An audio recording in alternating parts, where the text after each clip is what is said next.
Chers amis généalogistes, bonjour. Nous allons découvrir ensemble comment démarrer pas à pas sa généalogie. Sous ce terme de généalogie, il faut entendre comment retracer l'histoire de sa famille. Vous serez amené à rechercher, à échanger, à partager un ensemble de réponses à vos questions qui seront souvent apportées par vos proches, vos parents, oncles et tantes, cousins, et parfois des voisins ou des connaissances de parents décédés. Il faut donc, dans un premier temps, laisser de côté les recherches sur Internet, mais privilégier les informations familiales qui constitueront la base indispensable pour bien débuter votre généalogie. Il y a donc un travail préalable qui consiste à recenser et à mettre en ordre toutes ces informations. Ce thème, comment débuter, se déclinera en deux parties où chaque étape fera l'objet d'une petite vidéo. Dans la première partie, composée de 5 vidéos, je vous propose, pour la première vidéo, d'aborder comment rechercher, identifier et sauvegarder ces informations familiales. Pendant qu'il est encore temps, il faut recueillir la mémoire des anciens de leur vivant. Pensez à questionner, à faire raconter des histoires et des anecdotes à vos parents et grands-parents. Notez et enregistrez leur voix si possible. Faites commenter des photos anciennes et prenez des notes. Cette information sera unique et permettra de donner de la chair à vos ancêtres, car après, vous n'aurez que des noms et des dates à rechercher sans pouvoir y raccrocher des souvenirs. Construisez avec vos enfants et vos petits-enfants votre généalogie familiale sur 3 ou 4 générations. Reprenez et complétez vos albums photos, votre dossier familial. Échangez avec vos oncles, vos tantes, vos cousins. Nos tiroirs, nos greniers sont remplis d'archives familiales, photos, papiers divers, documents de notaire. Si à la suite d'un décès, vous devez vider une maison, dans un premier temps, isolez et gardez les papiers, photos et autres documents.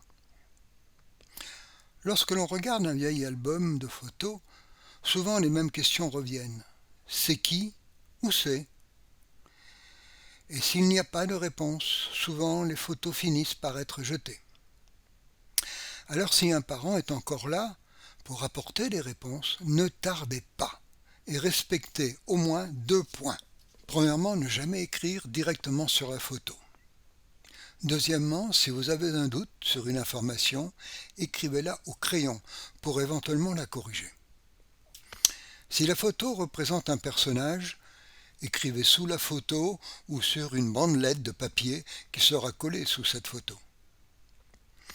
S'il y a plusieurs personnages, alors utilisez une feuille de calque prédécoupée qui sera collée sur l'album et qui recouvrira la photo.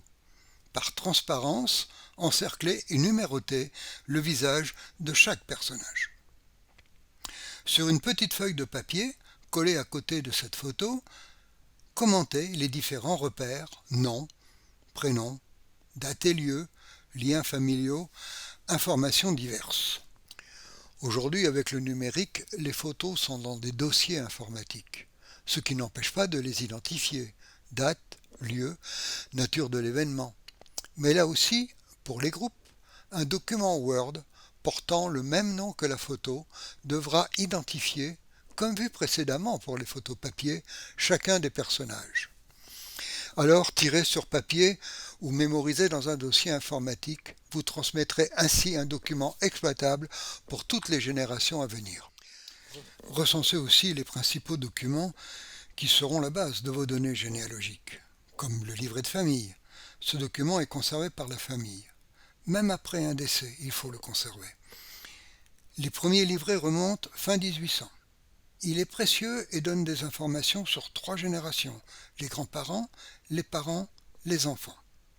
On y retrouve le nom et le prénom des personnes, le nom de jeune fille pour les épouses, date et lieu pour les mariages, naissances, décès, la profession, le domicile, diverses mentions, veuf ou veuve.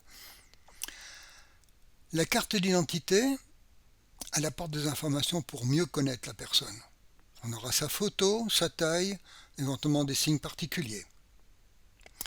Le livret militaire indique la carrière de la personne, le service militaire avec son régiment, sa classe d'incorporation, éventuellement participation à une guerre, blessure, action d'éclat, les grades, les décorations. Enfin, des documents qui sont très précis au niveau de la formulation, les actes notariés. On les retrouvera pour les contrats de mariage, les liquidations de succession et surtout les actes de vente et d'achat de propriété. Il y a aussi les diplômes, les lettres échangées, les faire-part, les passeports. Des informations sur le cimetière, les lieux et surtout l'inventaire des sépultures. Des actes de naissance, mariage, décès, des coupures de presse. Enfin, vos notes personnelles, sachez que c'est la chair de votre généalogie. Elles peuvent être composées de récits, de documents, de morceaux de généalogie réalisés par la famille. Attention, toutes ces informations recueillies dans ces notes devront être, si possible, vérifiées. Mais aussi, vous pouvez recueillir des photos de cartes hygiène pour localiser les lieux, des maisons où ont vécu vos ancêtres, des endroits où ils ont travaillé, les monographies d'instituteurs, les cahiers de doléances du village. Sauvegardez ces documents, utilisez des supports différents, clés USB, zone de stockage externe, double chez un membre de votre famille afin d'en garantir la pérennité. Nous avons terminé cette approche sur les infos familiales. Au revoir et à bientôt pour une prochaine vidéo.